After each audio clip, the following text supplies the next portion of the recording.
Welcome to the College Football Survivor Show, where playoff survival is always on the line. Here's Shehan J. Haraja and Bobak Hayeri. Hey everybody, it's the College Football Survivor Show. I'm Bobak Hayeri with my co-host Shehan J. Haraja, national college football writer for CBS Sports. We're glad to have you with us, and we're going to take, as we get a week closer to the season, fall camps are happening. So we're going to take a look at 5 storylines we're watching as teams start practicing for the fall, the beginning of the 12-team playoff era, where more teams will have a credible opportunity to make it to that gridiron gala, or whatever we're going to call it, you know, as opposed to the big dance. Is that what we're going to call? Not the big dance, the gridiron. Well, okay, this actually gets into a whole other thing, which is the amount of ways that there is to say that word, G-A-L-A. Me and my wife differ on that all the time. Like, I think that she used to say like gala. I said more like gala. You said gala. I don't know why we don't have a standardized way to say that word. You know, years ago, there was a great study, because there's apparently some formal organization which studies regional accents. And the word that was 50-50 was niche. They found people like... was exactly 50. This is like 20 years ago, so it may have one maybe winning there. But yeah. So, well, before we dive in, though, let me just remind all y'all that you can find us on X and TikTok at CFB Survivor Show, where we have video highlights, run polls, listen to your feedback. Take a moment if you can to like, rate, and subscribe. But, you know, Sean, one thing we did want to get to really quick. So as we're recording this on Monday, the first preseason poll has come out, the coaches poll. What are your thoughts on this? Well, I'll just quickly run down the top 10. We have Georgia, Ohio State, Oregon, Texas, Alabama, Ole Miss, Notre Dame, Michigan, Penn State, Florida State. And, you know, since we got 12 teams, why not Mizzou and LSU rounding out the top 12? Looks like no G5 teams punched into the preseason top 25. Memphis has 44 votes, but that still puts them, I think, right outside. They're like 31 if you were to look at it that way, followed by Boise State. What do you think of this poll? Well, it's a bad time to not be a member of the SEC or the Big Ten. The top 9 teams are all from one of those two conferences outside of Notre Dame, which obviously kind of exists in its own world. And then, by the way, also Missouri 11, LSU 12. So there's a lot of expectations for the SEC and the Big Ten this upcoming season, especially the SEC. I mean, gosh, when you look through, it's 1, 2, 3, 4, 5, 6 teams right in the top 12. That's obviously kind of crazy. I think that, so that's one big part of it. I did an article for CBSSports.com. You should check out the full thing, of course. But I think that when you look at the top 12 and the top 10 specifically, there really are 2 teams that to me stand out as being like, I don't really know what you're doing here, but it's really more based on inertia from last season. That's Michigan at 8 and Florida State at 10. These were picks that felt so much built around what happened last season. Michigan, of course, loses a head coach. They lose essentially every contributor on offense outside of Donovan Edwards and Colston Loveland. The defense, they still have a lot. They still have a lot to be excited about. Also, we hear that this notice of allegations came to Michigan yesterday, so they may face penalties at some point during the season. Again, they're a reigning national champion. So just from that perspective, okay, if you want to give them that respect, I mean, I'm not going to lose my mind over it, but they are not the number 8 team in the country. And Florida State, look, they lost 63-3 in their bowl game. It wasn't only the team that's going to be playing this year, but a lot of the guys who played in that game are going to be major contributors in 2024. They add some transfers, but the core of that team was there still. So I don't think that both of these two are top 10 teams. So you mentioned, of course, no G5s. Not a huge surprise to me. I mean, when you look up and down the board, Memphis, Boise State are probably the 2 best. Liberty, of course, was the team in the New Year's Six last year. I don't think that anybody truly kind of views those as top 25 teams right now. But I mean, certainly it's a little weird, and you expect that one will find a way to work themselves up. I would bet on Boise State potentially being that team. And, you know, overall, I think that there weren't many picks that diverge, I guess you could say, from like conventional logic. Like it mostly followed the script. I think that I saw out of the top 15, only one of the teams was not a team that finished ranked last year. And that was Utah, who played last year without Cameron Rising and Brant Keithy. And both those guys are back. So obviously that makes sense why they're back in the top 15. So a very chalky top 25, not necessarily in a bad way, though. Yeah, I agree. Especially with kind of the poll inertia, or however you want to say it, well, for Michigan and Florida State. Florida State, particularly because they're changing so many guys. I mean, I'll give them credit. I would have certainly kept them in the top 25, but so many key transfers, and not every year does it click as perfectly as it did last season for them. And yeah, Michigan, we'll probably talk about them a little bit because they lost so many folks to the draft that we're not entirely sure what we're getting. It's not quite Washington, but which finished just outside the top 25. And again, I'm going to just say it, USC always seems to rank higher than it should be. And even at 23, I'm not even entirely sure I'm sold on that, but I don't know who I'd place ahead of them at this point. I noticed that G5's also had an interesting bit of inertia because as surprising as UNLV was, I was surprised to see they got more votes than like UTSA, only because I'm like, they lost a lot of key guys. I mean, that quarterback is now the backup at USC, presumably backup.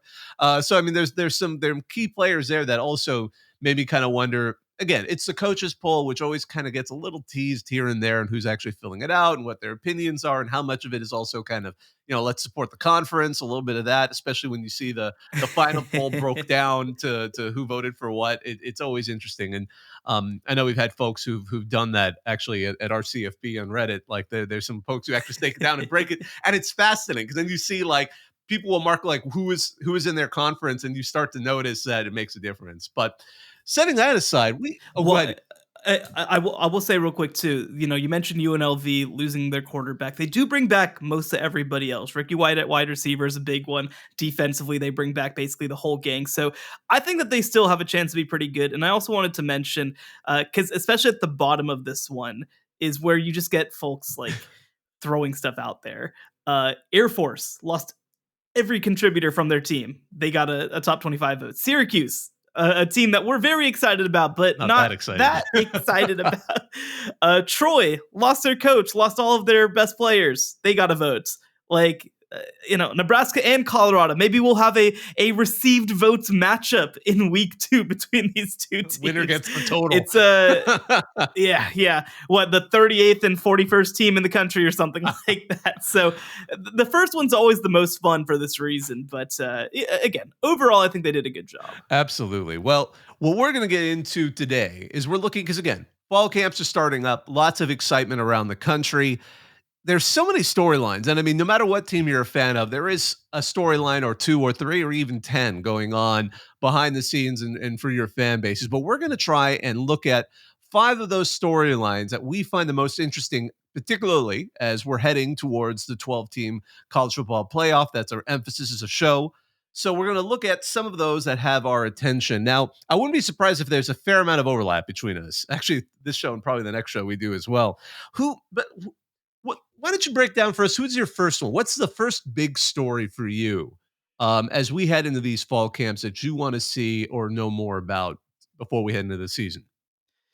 Yeah, I'm actually going to take us to a story that just broke about an hour ago, and that's the story of Notre Dame offensive lineman Charles Jagusa, who suffered a season-ending injury. He was set to be their starting left tackle in 2024. Now he's out for the season, and this was already a team and a program that had to replace both of their tackles from a unit last year that was really good. Now, Notre Dame is just one of those programs. They consistently pump out great offensive linemen, but it is going to, I think, be a huge question mark. They've got a 5th-year senior who started a little bit in Tosh Baker, but not somebody who they've given the keys to in the past.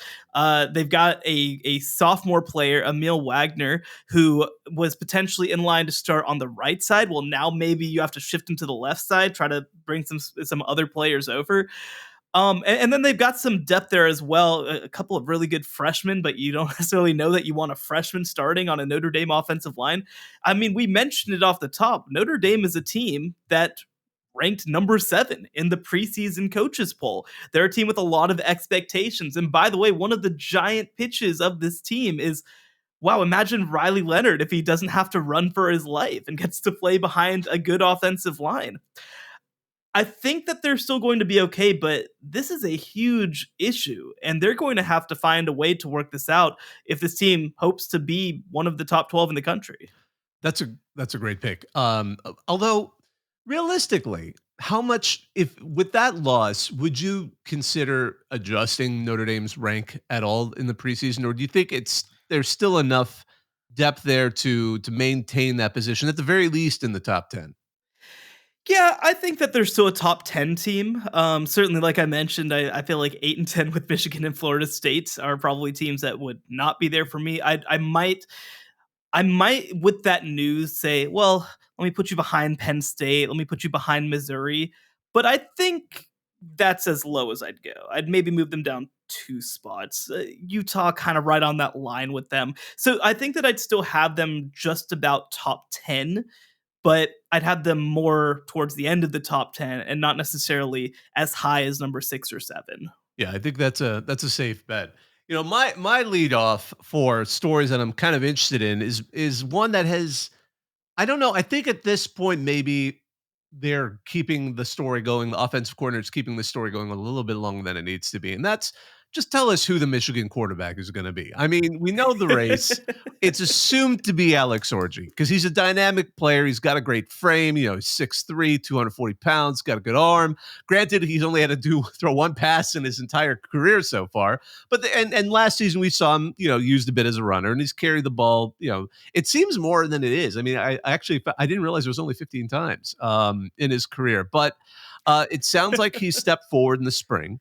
It sounds like he is the favorite and is the obvious QB1, but they're still kind of making it a bit of a show. The camp's going to start from, I think, oldest to youngest. They're going to start with Jack Tuttle, who's like 70. No, he's 25. But Davis Warren, Alex Orji, Jaden Denegal, and Jaden Davis. So I think they'll eventually go that way. But again, I'll pay the lip service. We have Jack Tuttle, who's been there for a while, although he hasn't necessarily done a lot in those opportunities he's had to start. But sometimes a veteran can be good. Although I'm not gonna, like the cheap comparison would be to like Michael Penix Jr., who had been, he'd been playing the game forever. This ain't Michael Penix Jr. We have Davis Warren, who's also someone who's had a great story. Obviously, he overcame leukemia. He's risen up the depth chart, and he has some showing. And then you got the two young bucks with the two Jadens. We'll see if they keep both of them by the this time next year. However, I think they need to get that established because obviously on the wide receiver side, they have some talent. There's no longer obviously Roman Wilson or Cornelius Johnson, but they got Tyler Morris, they've got Samaj Morgan, they've got Colston Loveland as an exceptional tight end. But it's interesting too. I was looking at some of the preseason projections. They're projected to see a drop in offensive points per game. And I could see that. I mean, you lose a lot of talent, as we talked about. The NFL draft was very kind and at the same time very hard on the Wolverines this season. But that is my story. Can we just get the dang QB set at Michigan so that, I mean, maybe they just want to stay in the headlines. I'm not sure. Is that it? All attention is good attention as long as it's not a moving violation at Georgia. I'm not sure. No, I mean it is just like what is the plan here? And this was a team, and I mentioned I ranked them on my list of teams that I thought were overrated in the coaches poll, and a big part of that is look at the level of investment they decided to put into the quarterback position this offseason. They did not sell out to try to well, actually, let me contrast last year to this year, right?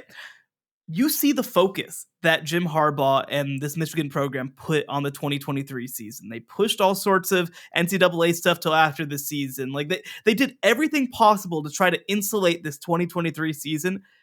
2024 feels a little like the opposite. It feels a little like, let's just see what we got here and we'll be good. I mean, they're probably going to win 9 games. Like that's probably their floor, but like I think that the way that they're handling this quarterback position shows a relative lack of urgency. Not in a bad way, but just a relative lack of urgency. Now, I said over the offseason, I felt like Alex Orji is probably the guy. I think that he is just going to be somebody who's able to give you something in the run game in a way that none of these other quarterbacks can. I think that, again, there's questions about him as a passer, but that buys you some time to move things along if you at least have that immutable skill, I guess you could call it. Now, They do like some of these young guys as well. I've heard really good things out of Jaden Denegal in camp. I don't know if he's ready for prime time in week 1, but I think he is absolutely factoring into the conversation. And so, look, would it shock me if they name one quarterback to start the year and then somebody else manages to find their way into the rotation somewhere later on in the season? Not really, but again, when you look at the relative lack of urgency with this position, I mean, I think that is kind of a message from the University of Michigan. Yeah, and to have a running back like Donovan Edwards back there as well, just having the mobile quarterback with a good running back, that is always that's one part of the yeah, it's part of why we talk about K State in previous episodes about what makes them so exciting heading into this season. So who do you have next? Is kind of what's one of your next stories that you're looking at heading into these fall camps? Yeah, why don't we stick with the quarterbacks and why don't we stick with the Big Ten and why don't we stick with the game? Ohio State, most likely their quarterback is going to be Will Howard. I think that feels pretty likely, but this is kind of like Michigan in a different way, right? Michigan has like 4 or 5 guys on their roster. And by the way, we didn't mention Jaden Davis, who is like probably the most talented quarterback at Michigan, but is a true freshman and so probably won't be thrust into action. But Ohio State has maybe an even weirder quarterback room in some ways because you have Will Howard coming in as a transfer. You had Devin Brown as the backup last year, who was, I think that when he came out of school, I think that maybe it was On3 ranked him like the number 3 player in the country and number 1 quarterback or something like that. It hasn't really worked out that way since he got on campus. Okay, he ended up, I think he ended up falling down a little bit in the later rankings, but like he was very well regarded as a potential 5-star coming out. Hasn't really gotten that opportunity. They bring in 2 freshman quarterbacks, not necessarily on purpose. The first was Aaron Noland, who was the guy who they sort of handpicked, and the other was Julian Sayin, who initially committed to Alabama, but when Nick Saban left, and apparently the offensive staff that he had there for some reason, he decided instead to go join Ryan Day at Ohio State instead of sticking with Kalen DeBoer, who again is very well known for quarterbacks. But you know what, you do you. The word out of camp right now is that Julian Sayin looks awesome and that he might actually be unseating Devin Brown as the backup. Now, Will Howard is going to be the starter, but the way that this set of musical chairs, and by the way, I didn't even mention Lincoln Kienholz, who of course was the quarterback who got thrust into action last year against Missouri in the Cotton Bowl, and they essentially didn't let him throw the football. He's going to be back. You expect that he's going to continue to get better, but to have 5 guys who are all legitimate college football quarterbacks, many of whom overlap in eligibility, by the way, it's not just who ends up number 1, it's who ends up 2, 3, 4, and 5 as well, because there's going to be movement after the season. There's no doubt about it. The question is what and where. I think that's a great question, and it's an interesting problem too because I like how you juxtapose that against Michigan because there we're just looking for the starter. Here we're looking. I think it's realistically that backup battle is going to be absolutely fascinating, and again, we'll see how that flares out. It was particularly when I should say, kind of develops out once we get to the portal window when it reopens. The next story I've got is one that, again, I think I'm going with some of the safer stories here, and that's the question of LSU and whether they can get defensive improvement because they brought in Blake Baker from Mizzou. He brought Bo Davis from Texas for that D line, which again we're seeing some big talent here. Corey Raymond from Florida on the cornerbacks. Jake Olson followed Baker from Mizzou to do safeties. So they've got an excellent and to an extent we may talk about this with another team, but we've got a good talent level here on the coaching staff. Can they get the level of play to match that? And they certainly have talented players there. Harold Perkins is a linebacker. His season wasn't as good as previous years last season, but there's a lot of potential reasons that could have been.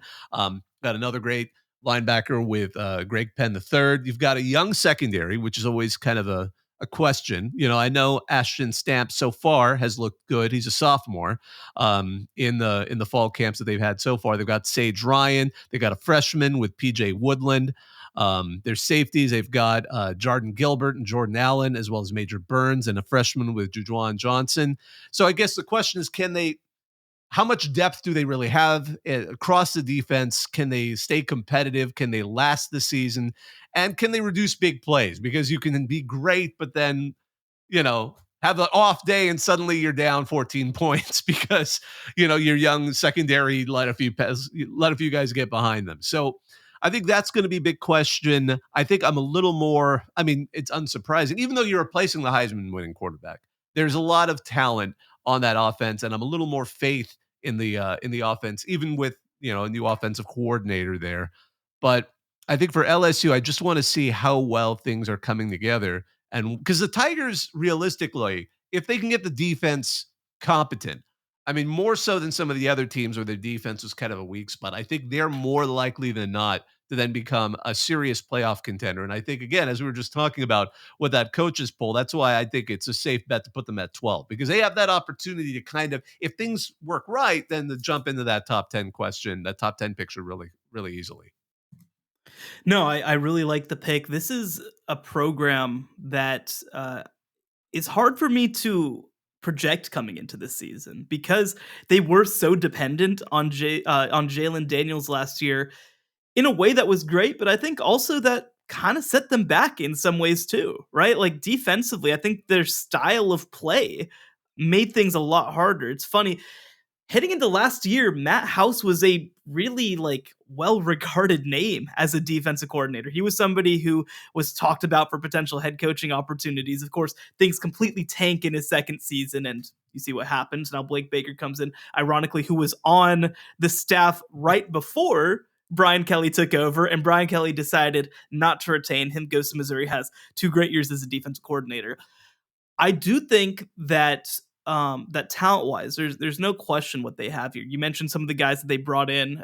You mentioned some of the talent that they've developed over the past couple of years. I think that also this is probably just a more balanced coaching staff on the defensive side of the ball in terms of results, historically, just guys who have developed players at a high level. You mentioned Bo Davis. He is the guy who, I think that you could make the argument that Bo Davis might have been the most important assistant coach on the 2023 Texas team, because they don't go to the college football playoff if that defensive line isn't what it was.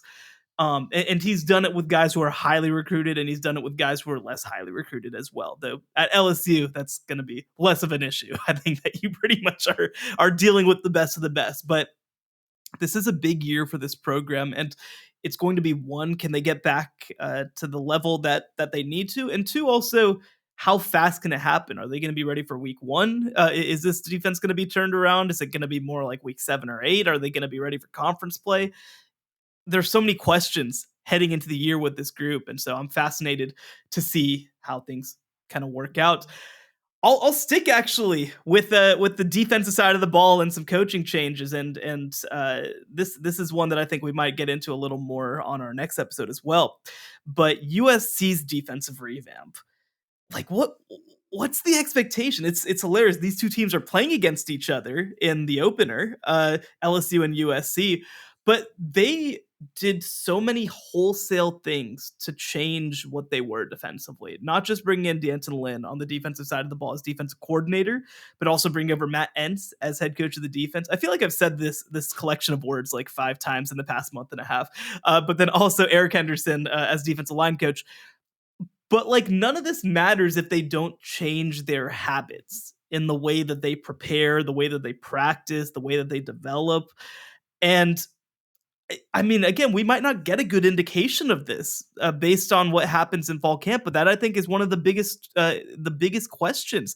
Is this team going to step up in the moment? I said last week, this is a team that I think stylistically, if they move towards a more, I guess you could call it defense-friendly style of offensive football, that I could see a jump. I don't think that there's just a total lack of talent here, especially when you look on the defensive line. And again, getting Bear Alexander to work with Eric Henderson on the defensive line, that's pretty exciting. That's something that I think you'd love to see. Doug Belk, another assistant coach coming over as a safeties coach. They've got the coaching personnel to turn this thing around, in my opinion. It's going to be, one, do they have the guys and the horses there to contribute right away? And two, will the head coach get out of their way? Will he give them a chance to develop the way that you need them to develop on that side of the ball? So I think for me, keeping an eye on USC's defense is going to be one of the most fascinating dynamics. Yeah, that was on my list as well. And I think it was interesting. I know when he was asked, Anton Lynn said his philosophy is going to be stopping the run and affecting the quarterback, which, again, not a shocking statement, not a shocking philosophy, but I think you hit the nail on the head. Will they be given the opportunity to practice that enough, especially with Lincoln Riley's focus on offense and his certain track record of developing QBs. And I know, again, with Lynn's coaching philosophy, he likes a lot of versatility in his players, that willingness to kind of move around. And, their transfers, I'm interested to see. No, there weren't as many major splashes that we've seen, for example, as no Caleb Downs, no player where you're like, wow, I can't believe they got him. But at the same time, they've got some interesting ones. I know they got Greedy Vance from Florida State. They've got defensive lineman from Wyoming, Gavin Meyer. It should be interesting to see how that all plays out. Well, when we get back from the break, we'll look at a couple more of the stories that we're both following heading into fall camp here on the College Football Survivor Show. The College Football Survivor Show, where playoff survival is always on the line. All right, so we agreed on one. That's great. So let's now move on to the kind of a couple of other storylines that we're following. I guess I'll kick off this one. I'm going to go to the other side of the ball. And again, this is, I know when you're talking major stories, especially the ones looking into fall camp, it's hard not to talk about the greatest hits. And one of them truly is that Iowa offense. Will we see improvement? I mean, they brought Tim Lester in, and I know, some people are like, Tim Lester isn't the greatest offensive mind. Granted, Western Michigan did not quite go the way they were hoping, but can they at least do things like make them less predictable? Can they just improve things across the board? You've got a quarterback who's almost certainly going to start again, Cade McNamara. They have a Northwestern transfer with Brendan Sullivan to compete for that backup job with a redshirt freshman. The running back positions, it's going to come down to a bit of a battle between LaShawn Williams and Caleb Johnson. They have younger wide receivers that are going to need to step up. They've got a redshirt freshman in Jared Bowie. I'm still not entirely sure how to say his name, and Dayton Howard. And then the offensive line I still laugh about because they need improvement there. You can't, it's easy to have great improvement on offense when you've got a great line play. Now, did Caden Proctor just get there, look around and go like, all right, I'm going back to Alabama? There's any number of reasons why obviously he went back, but they need to see some improvement on that line. They've got some good guys, especially on the interior offensive line. I know right now, looks like Logan Jones is most likely going to be the center. They've got some other guys along with Connor Colby, Nick DeJong, Bo Stevens, and Tyler Ellsbury who are going to potentially make up the rest of that line, as well as Gettings Dunker, who's a right tackle. My thing is, will we then see the destiny that I have foretold, where an 11-1 Iowa faces an 11-1 Rutgers in the Big Ten title game? Because the rest of the Big Ten is going to eat itself alive. Iowa will lose to Ohio State, fine, but they'll win the rest of their games. Rutgers doesn't play Iowa's, and they don't really play anybody. So could they drop that one random game, and then we just watch the laughter track? Can you? I'm sorry, I just have to go out on that. Can you imagine that happening? I love this idea because it isn't that crazy. Their schedules are so reasonable on both sides that you can end up with this, especially if it turns into like easy. Ohio State, Oregon, Penn State, all just hitting each other with mallets, that we end up with a really awkward situation. And wouldn't it be glorious if the winner of the Big Ten championship is hoping to get the 4 seed and not replace with the G5 champion and end up being like the 12 seed? That's, please, college football gods, wherever you are, this is my prayer. Make the Big Ten champs somehow end up not as one of the top 4 seeds, because that would be glorious. That would be the ultimate reversal on should there even be a spot for the G5 champ. Well, I'll tell you what. I think that if Iowa is 11-1, they're gonna find some way to put them at like number 3 in the country anyway. Like, even though the schedule is bizarre, and again, like, if they're 11-1, like, maybe they're going on the road and losing to Ohio State, but then Ohio State's maybe dropping another is the idea, right? That's probably how this would have to happen. But no, they'd find some way to make Iowa like. Iowa might be number 1. Like, they might just make Iowa number 1 just cause you're like, well, it's the Big Ten. It's real tough to play in the Big Ten. I do think one of the more interesting dynamics to watch for me. You mentioned that offensive line over the past couple of years, right? I mean, their offensive line coach was Brian Ferentz, and Brian Ferentz was a very good offensive line coach. It kind of slipped when he became the do everything play caller, like kind of having to focus on that stuff. Uh, and by the way, Kirk Ferentz is an offensive line coach by trade. They handed the keys over to George Barnett as offensive line coach, a relatively longtime staffer, and it just hasn't been as consistent at that position. I'll be fascinated to see, do we see more of Kirk Ferentz coming in and helping out with that offensive line group, especially? I mean, that's what he was doing when he was hired at the University of Iowa. He was the Ravens offensive line coach, and before that, the Cleveland Browns offensive line coach. So it'll be an interesting dynamic to watch. Actually, it's hilarious to look back at older coaches' resumes because you're just like, how did that happen? Like, what? Here's Kirk Ferentz's resume. Okay, he played at UConn, which is hilarious. Was a GA at UConn. Was a defensive line or an offensive line and defensive coordinator at Worcester Academy in Massachusetts. GA at Pittsburgh, offensive line coach at Iowa, becomes the head coach at Maine, becomes offensive line coach for the Browns and Ravens, and becomes the head coach at Iowa. Like, imagine somebody saying, "Hey, you know who should be the head coach? That offensive line coach we had for a few years in the '80s, who became the coach at Maine." Like, imagine then that in this day and age, that profile getting the job. But obviously, it's one of the best hires that Iowa's ever made. This is a total aside. No, but I am curious too. Tim Lester comes in, and Tim Lester's been a little too maligned for my liking. Like, I think that people don't understand, one, the program that he was coaching at Western Michigan, and two, up until that last season, they were pretty good offensively. They weren't amazing, but like they did a good job of putting guys in positions to win. And so like I think that he has gotten a little disrespected through this because people just expect that it's going to be a continuation of the Iowa disaster. And look, maybe personnel wise, it will be. Like, maybe personnel wise, they're just going to be bad. I mean, you mentioned some of the names. The name for me is Luke Lachey at tight end. Like, he is somebody who I think has a chance to be pretty special. But like, I don't think that Tim Lester deserves the amount of hate that he got when he got this job. We'll see if he's also, we talk about with D'Anton Lynn, whether he's given the latitude at USC to be able to be successful. We'll see whether Tim Lester is given the latitude under Kirk Ferentz at Iowa to be able to be successful. Who do you have next? What's the next big story you're following? I think for me, I'm fascinated to see. I guess I'll categorize it as the Utah passing game because there's two pieces to it. It's one, how healthy is Cameron Rising? Like, is he really back? We heard that he was going to be back before last season for the Florida game, and that obviously turned out to be one of the biggest lies in the history of football. But two, and to be clear, I think he'll be back. I'm not too concerned about it. But two, they brought in a number of big time wide receivers via the transfer portal to try to give themselves a little more upside. Money Parks is the guy last year who really was kind of the difference maker for them at the receiver position, but they didn't really have another guy.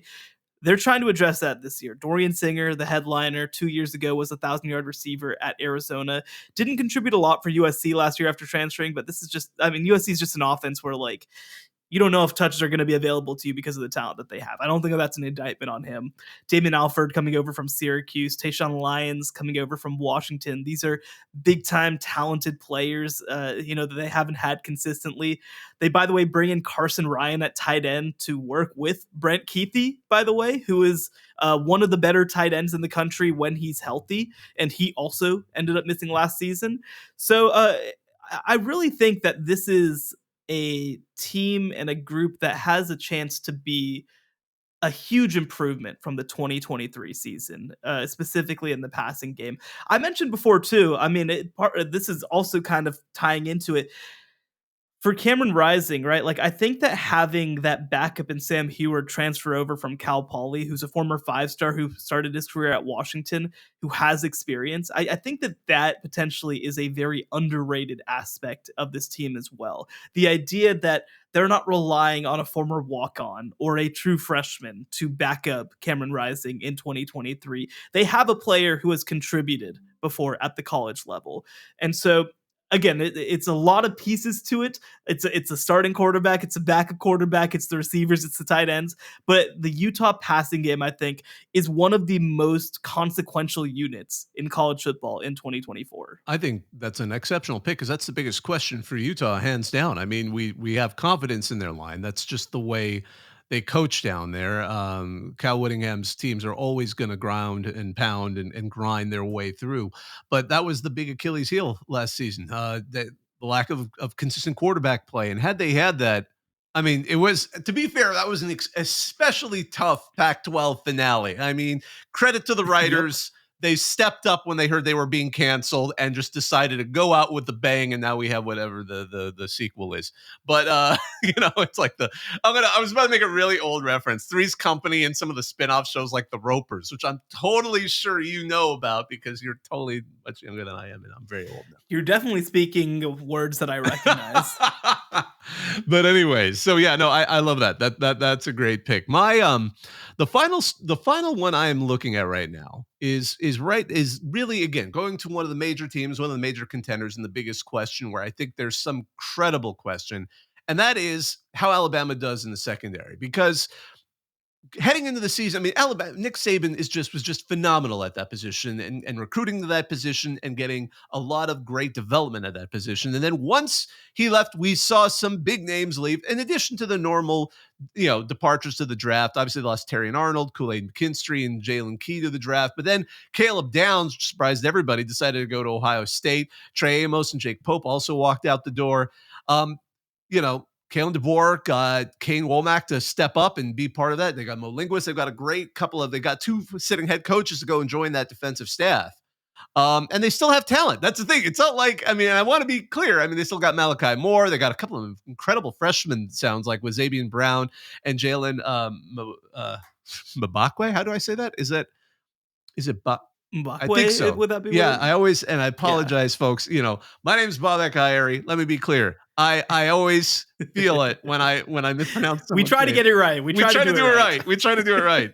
But I grew up in Bakersfield. All my friends were named Matthew, Mark, Luke, John, But then they brought in some excellent talent here. They got Damani Jackson and Keon Saab, who I know we've talked about before. So again, I'm just curious to see how they can put this all together. And if Alabama can, again, because I'm much more confident about the front seven. But if they can get the secondary here, I think this is going to be a big question whether or not Alabama is going to roll. Because I think I have a lot of faith in Kalen DeBoer getting that offense to roll. I'm really excited to see what we get there. And I think a lot of people are with Jalen Milroe probably going to be in the battle for the Heisman race. But on that defense, on that secondary, that's what I want to see heading into this season. A really good pick. I think that, for me, like you talk about talent-wise, they just got so many dudes back there who have to fight their way through. And this is such a big opportunity, right? When you have this level of turnover. And the other piece that's going to be interesting about this is people forget Nick Saban was a DB's coach. And a big attraction to this program historically was the fact that you get to work very closely on a one-on-one basis with Nick Saban. It's going to be different now, right? Like, it's just going to be different. They bring in a really good DB's coach, though, in Mo Linguist, the former head coach at Buffalo, who actually left his head coaching job to come and join this program because he thought that there was a lot of upside there. And so you expect that they're going to have a chance to be pretty special there. I mean, his resume is really good. Dallas Cowboys, Texas A&M, Minnesota, all DB's coach positions. He actually, I believe, was hired at Michigan as DB's coach, which would have been, by the way, on like the Harbaugh staff that revamped Michigan and turned them into a national contender. So like, this is somebody who has some really good endorsements as a defensive backs coach. So I think that it's going to be about sorting through all that talent, figuring out which of these young guys are ready for prime time in week one, which guys maybe need a little more time to develop. But to me, there's no question that the talent is there. Managing it is going to be the big question. Absolutely. Well, wrap us up here. What is the fifth story that you are watching heading into fall camps? By the way, I will mention Mo Linguist, fellow Baylor Bear, class of 2006. But anyway, I'm gonna wrap us up, and I don't have like a group or a position with this. I'm just like, so what are the vibes coming out of Miami, right? Like, what are the vibes? What's the deal with Miami? Because we've talked about extensively. This is a program that on paper looks incredible, especially when you look at the offense. On the quarterback, Cam Ward coming in, running back Damian Martinez, wide receiver Samuel Brown to go with Xavier Restrepo, to go with an offensive line that Mario Cristobal hand selected with a couple of former 5-stars on it, including Francis Mauigoa. Defensively, I mean, this has been a really, really good unit. Ruben Bain on the edge, like it's everything, right? Like I want to be talked out of thinking that this team is just going to be incredible. But like they might just be incredible. What's their weakest position? What's their weakest position group? Do we think it's like what, secondary or? Probably the secondary. They lose Cam Kitchens, at safety, who was a huge eraser for them, I guess you could say, right? Like somebody who contributed in a lot of ways, but I think that this team overall has been slightly undervalued defensively. I'd argue over sort of the Cristobal era, I guess you could call it. And I mean, again, like when you look at some of the playmakers, I like Tyler Barron is coming in, who was Tennessee's, one of their top 2 edge rushers last year. He's going to be a major contributor for them. They did address the secondary in a big way in the transfer portal as well. So maybe, but maybe like Mishael Powell and Dione Hill coming in from Marshall, and maybe these guys are just going to be ready right away, and there's like not a whole lot this team. I don't know. It won't be that easy. I know it won't be that easy, but I need a better understanding. Like, how is it not going to be that good? Did you see Cam Ward is the preseason pick for ACC Player of the Year? Does that feel a little? I mean, that one I'm like, are you just crowning him already? Crazy. Like, that's just, to me, that's like a curse. I'm all for it. I'm all for it. Who else are you putting on that? I mean, there's okay. So you could consider like a Kevin Concepcion at NC State, probably, if you're talking about like the Omarion Hampton probably deserves it over him, right? But like, I don't hate it either. I think that Cam Ward is really good. My only issue is again, maybe this is a part of just Wazoo's overall talent level, but it wasn't like it was a perfect game he was playing over there versus say, again, it's not like he moved to the ACC, but if Caleb Dan's moved over, I'd feel a lot more confident saying, okay, he's got an excellent track record at a top school, and now he's walking in, so it should just be walking in, plug and play. For Cam Ward, I just feel like, my goodness, are we, how much upside are we putting on this? I mean, well, but I think that a big part of it, because look at his numbers last year. Completed 2/3 of his passes, 3,700 yards, 25 touchdowns, 7 interceptions, 7.7 yards per pass attempt. The issue that he's also had is fumbles. Like, that's not going to be taken into account with interceptions. He's also historically fumbled the ball because he's running for his life, and now he might not be.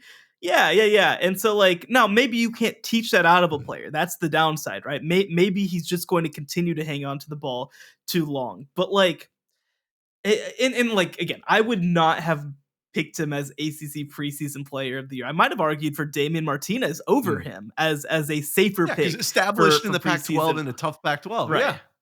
Yeah. But well, okay. Wait. So playing at Washington State ain't doing it for you, but playing at Oregon State is doing it for you too. I think you could argue Damian Martinez was better at his position last season. That's all I'm saying. Well, I think that a lot more was. I mean, Damian Martinez was also playing behind one of the best offensive lines in the country, whereas Cam Ward definitely was not. We're not relitigating the Pac-2 right now. We're not doing that right now. But I'm just trying to understand what the thing is going to be that makes them not awesome. And I mean, again, they play a relatively tricky schedule, not hard necessarily. Jaden Knott's another player, by the way, who also should be in contention for preseason ACC player of the year, but that's a guy coming from a team that's probably going to miss a bowl. Probably is not going to win that award, but they go to Florida in week 1. I think they have to win that game to justify the hype, especially with Florida. Florida's potentially a team that could miss a bowl game in 2024. And yes, it's because they play in the SEC, but like that's a team that you should not be losing to if you're Miami, even going on the road. You play Virginia Tech at home, at Louisville, a team that I'm interested in, versus Florida State. So like they have some potholes along the way.